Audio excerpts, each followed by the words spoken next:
22 सितंबर 1983 ये वो तारीख थी जिसने दो जिंदगियों को हमेशा के लिए बदलने का फैसला कर लिया था। इस सपने को जी रहे थे दो लोग। 35 दिनों का सफर, समंदर के बीचों बीच एक यादगार रोमांटिक डेट, उसका प्यार, उसका मंगेतर उसे हमेशा के लिए छोड़कर दिल टूटकर बिखर गया। लेकिन ये रोने का वक्त नहीं था, ये जीने और मरने के बीच चुनाव करने का वक्त था। तामी ने अपनी सारी हिम्मत जुटाई। उसने तेजी से कुछ सूखे खाने के पैकेट, एक पानी की बोतल और एक टॉर्च को एक बैग में भरा और डूबती नाव से समंदर में छलांग लगा दी। कुछ देर तैरने के बाद उसने देखा कि नाव पूरी तरह से डूबने की बजाय पानी से भरकर उल्टी हो गई थी और अभी भी सतह पर तैर रही थी। ये छोटी सी उम्मीद थी। वो तैरकर उस उल्टी नाव के पैंदे पर चढ़ गई। अब यही उसका सहारा था, एक छोटी सी जगह जो कभी भी समंदर में समा सकती थी। हवा और लहरें उसे किसी अनजान दिशा में बहा कर ले जा रही थीं। सोचकर देखिए वो मंजर, एक अकेली लड़की जिसके मंगेतर को समंदर निगल चुका है, वो खुद एक उल्टी नाव पर बैठी है और चारों तरफ है मौत का सन्नाटा। रात हुई और वो रात कयामत की रात थी। डर से उसका पूरा शरीर कांप रहा था। हर आहट पर लगता कोई शार्क या कोई और भयानक जीव उसे अपना शिकार बनाने आ रहा है। वो चीखती थी, रोती थी, मदद के लिए पुकारती थी, लेकिन उसकी आवाज सुनने वाला वहाँ कोई नहीं था। वो रात शायद उसकी जिंदगी की सबसे लंबी और सबसे खौफनाक रात थी, एक ऐसा नर्क जिसे वो मरते दम तक नहीं भूल सकती थी। अगली सुबह सूरज की पहली किरण के साथ एक उम्मीद की किरण भी दिखाई दी। तामी ने दूर एक चट्टान देखी। ये कोई छोटी मोटी चट्टान नहीं थी, बल्कि समंदर से काफी ऊंचा एक पत्थर का टीला था, इतना ऊंचा कि लहरें भी उसे छू नहीं पा रही थी। उसे लगा कि उल्टी नाव से ज्यादा महफूज वो चट्टान होगी। उसने फैसला कर लिया। अपना कीमती सामान लेकर वो फिर से बर्फीले पानी में कूद गई। लहरों से लड़ते हुए अपनी बची खुची ताकत से वो किसी तरह चट्टान तक पहुंची। लेकिन चढ़ना एक और बड़ी चुनौती थी। चट्टान गीली और फिसलन भरी थी, पर उसने हार नहीं मानी। एक एक इंच खिसकते हुए, नाखूनों से पत्थर को खरोचते हुए वो आखिरकार ऊपर पहुंच ही गई। वो हाफ रही थी, लेकिन सुरक्षित महसूस कर रही थी। पर उसकी ये राहत चंद पलों में ही खौफ में बदल गई। जब उसकी नजर चट्टान के कोने पर पड़ी तो उसके पैरों तले जमीन खिसक गई। वहाँ दो इंसानी कंकाल पड़े थे। हड्डियों का वो ढेर चीख चीख कर एक ही कहानी बता रहा था कि तुम यहाँ अकेली नहीं हो जो फंसी हो, और तुम्हारा अंत भी यहीं होने वाला है। तामी को लगा कि वो एक जाल से निकलकर दूसरे और भी बड़े जाल में फंस गई है। उसका सारा खाना पहले 2 दिनों में ही खत्म हो गया। अब उसके पास सिर्फ भूख, प्यास और निराशा थी। तीसरे दिन प्यास से उसका गला सूखने लगा तो वो चट्टान पर रात में जमी ओस की बूंदों को चाटकर अपनी प्यास बुझाने की नाकाम कोशिश करने लगी। रातें और भी भयानक हो गई थीं। भूख और कमजोरी की वजह से उसे वहम होने लगे। उसे लगता जैसे रिचर्ड उसे बुला रहा है, उसके घर वाले उसे आवाज दे रहे हैं। 5वें दिन उसका शरीर जवाब देने लगा। धूप ने उसकी चमड़ी को जला दिया था, होठ फटकर खून बहने लगा था। तभी एक और आसमानी आफत आ गई। एक भयंकर तूफान उठा और लहरें उस चट्टान को निगलने पर आमादा हो गईं।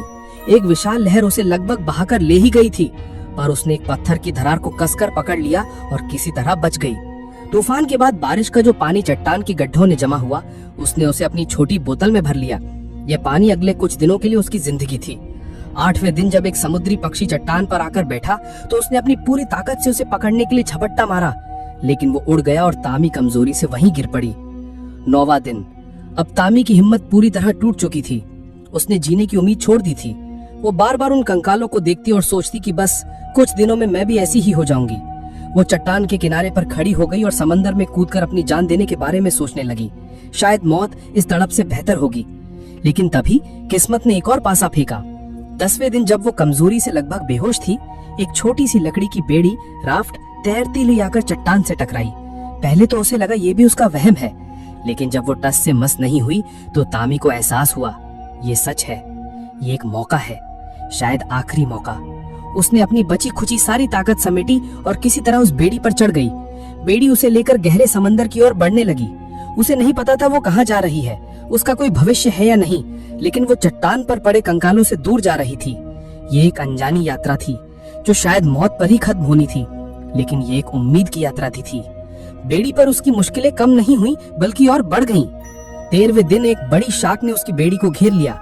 वो घंटों चक्कर लगाती रही और बीच बीच में बेड़ी को धक्का मारती, मानो उसे परख रही हो। उसकी सांसें अटकी हुई थी। भूख से बेहाल होकर उसने अपने कपड़ों के धागे से कांटा बनाया और मछली पकड़ने की कोशिश करने लगी। कई घंटों की मशक्कत के बाद आखिरकार एक छोटी मछली फंसी, जिसे उसने कच्चा ही खा लिया। 16वें दिन उसे दूर एक जहाज दिखा। वो अपनी पूरी ताकत से चिल्लाई, हाथ हिलाया, पर उन्होंने उसे नहीं देखा। जहाज का ओझल होना उसकी उम्मीद का ओझल होना था। वो फूट फूट कर रोई, लेकिन धीरे धीरे वो प्रकृति के साथ जीना सीख रही थी। उसे पता चलने लगा था कि कब मौसम बिगड़ेगा, कब मछलियां मिलेंगी। 21वें दिन भेड़ी की एक कील से उसके पैर में गहरा घाव हो गया और उसमें इन्फेक्शन हो गया। जब पैर सड़ने लगा तो उसने एक अविश्वसनीय और दर्दनाक काम किया। उसने समंदर के छोटे छोटे झींगों को अपने घाव पर छोड़ा ताकि वो सड़ा हुआ मांस खाकर उसे साफ कर दें। दर्द से वो चीख उठती थी, पर यही जिंदा रहने का तरीका था। दिन बीतते गए। 28, 29, 30। कुपोषण से उसके बाल झड़ने लगे, एक दांत हिलने लगा। वो अकेली थी, इसलिए खुद से बातें करती, परछाई को अपना दोस्त मानती। 38वें दिन जब वो भूख से तड़प रही थी तो उसे एक नारियल तैरता हुआ मिला।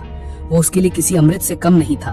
उसने उसे खाया और एक नई उम्मीद जगी कि शायद पास में कोई द्वीप है। 40वां दिन। अब उसका शरीर पूरी तरह जवाब दे चुका था। उसने मान लिया था कि अब मौत निश्चित है और उसने खुद को मानसिक रूप से तैयार कर लिया। 41वां दिन। उसने दूर एक धुंधली सी आकृति देखी, एक मछली पकड़ने वाली नाव। उसमें चिल्लाने की ताकत नहीं थी। उसने बस कांपते हुए हल्का सा अपना हाथ उठाया और उस नाव पर बैठे एक मछुआरे ने उसे देख लिया। वो बचा ली गई थी।